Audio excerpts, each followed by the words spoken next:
मुझे उम्मीद है मोस्ट लोगों ने अब एक्वामैन देख ली होगी और शज़ैम भी आने वाली है अगले साल, और उसके बाद हमें कुछ अर्से तक ये भी शायद खबर मिल जाए कि मैट रिव्स की जो बैटमैन आ रही है उसकी डेट क्या है और वो कब तक प्रोडक्शन उसकी स्टार्ट हो जाएगी। तो इन 3-4 मूवीज़ और पहले जो मूवीज़ आ चुकी हैं इन सबको नज़र में रखते हुए मैंने एक लिस्ट बनाई है वॉचिंग ऑर्डर की, कि अगर आपका कोई दोस्त है जिसने अभी तक डीसी की कोई मूवी नहीं देखी लाइव एक्शन और आप चाहते हैं कि वो डीसी ईयू की मूवीज़ देखे, तो आप उसको ये वाला ऑर्डर सजेस्ट कर सकते हैं ताकि वो एक अच्छे अंदाज से मूवीज़ को देख सके, वरना ये ना हो कि वो खुद रिलीज डेट के हिसाब से देखे और बाद में गालियाँ निकाले डीसी को, जो कि आपको पसंद ना आए, फिर आपको उसके साथ दोस्ती तोड़नी पड़े।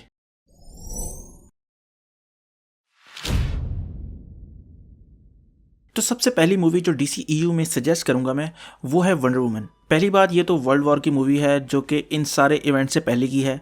दूसरी बात ये कि ये एक बहुत अच्छी सोलो मूवी है, जो कि मेरा पर्सनल ओपिनियन है कि आप अगर यूनिवर्स को देखना चाहते हैं किसी भी को, तो आप उनकी सोलो मूवी से स्टार्ट करें, आपको ज़्यादा मज़ा आएगा। दूसरे नंबर पर मैं जो मूवी सजेस्ट करूंगा वो है एक्वामैन। अब उसको दूसरे नंबर पर मैन ऑफ स्टील से ऊपर रखने की वजह क्या है? वजह यह है कि वो टोनल एकदम से शिफ्ट नहीं आएगा। आप देखें जिस तरह की वंडर वुमन की टोन है ना, थोड़ी सी उस तरह की एक्वामैन की भी टोन है। वरना आप ऐसा ना हो कि आप वंडर वुमन को देखने के बाद मैन ऑफ स्टील पे जाएं तो आपको एकदम से लगे कि यार ये वंडर वुमन की टोन किस तरह की थी और मैन ऑफ स्टील की एकदम से टोन किस तरह की चेंज हो गई है। तो मैं मशवरा यही दूंगा कि आप वंडर वुमन को देखने के बाद एक्वामैन को देखें।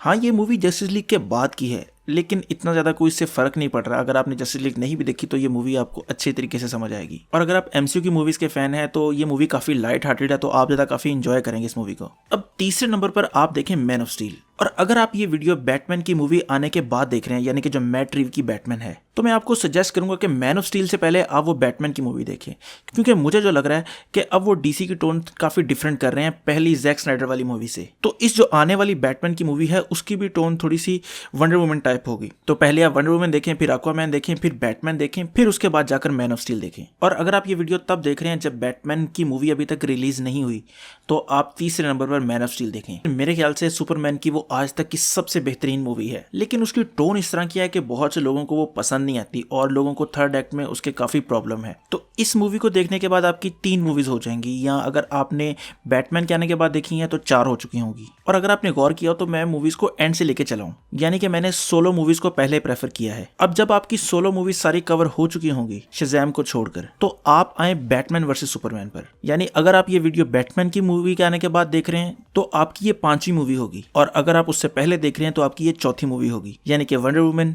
एक्वामैन, मैन ऑफ स्टील और फिर उसके बाद बैटमैन वर्सेस सुपरमैन। अब इस मूवी को इस पॉइंट पर देखने का क्या फायदा होगा? इससे ये फायदा होगा क्योंकि आप पहले वंडर वुमन की मूवी भी देख चुके हैं, आप बैटमैन की भी देख चुके हैं और मैन ऑफ स्टील भी देख चुके हैं।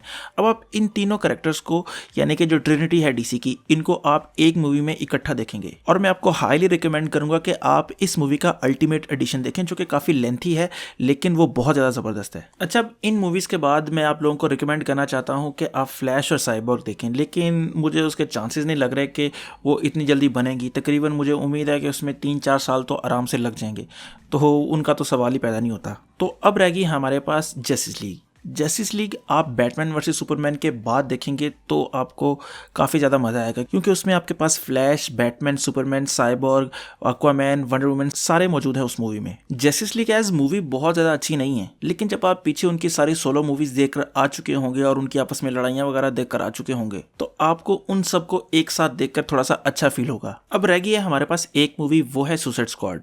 और अगर शज़ैम रिलीज़ हो चुकी है, आप देख रहे हैं ये वीडियो, तो आप पहले शज़ैम देख लें, फिर सुसाइड स्क्वाड देख लें। और उम्मीद है तब तक बर्ड्स ऑफ प्रे भी रिलीज़ हो चुकी होगी, तो मुझे उसका आइडिया नहीं है कि वो किस तरह की होने वाली है, लेकिन उम्मीद यही है कि आप सुसाइड स्क्वाड और बर्ड्स ऑफ प्रे को एंड पर ही देखें तो ज़्यादा बेहतर होगा, क्योंकि मुझे लग रहा है कि ये दोनों शायद एक जैसी मूवीज़ ही हों। अच्छा, अब जिन्होंने पूरी वीडियो देख ली है और उनके ज़हन में थोड़ी सी कन्फ्यूजन है, मैं फिर एक दफ़ा ऑर्डर वाइज रिपीट कर देता हूँ।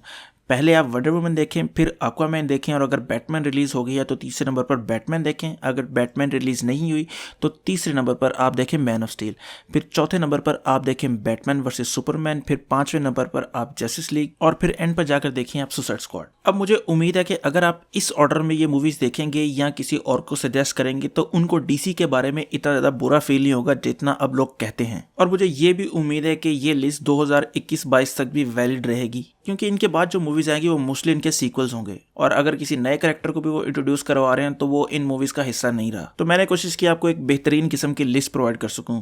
तो उम्मीद है आपको ये वीडियो पसंद आई होगी। अगर आपको ये वीडियो पसंद आई है तो लाइक करें, कमेंट करें और सब्सक्राइब ज़रूर करें। तो खुश रहें, खुश रखें।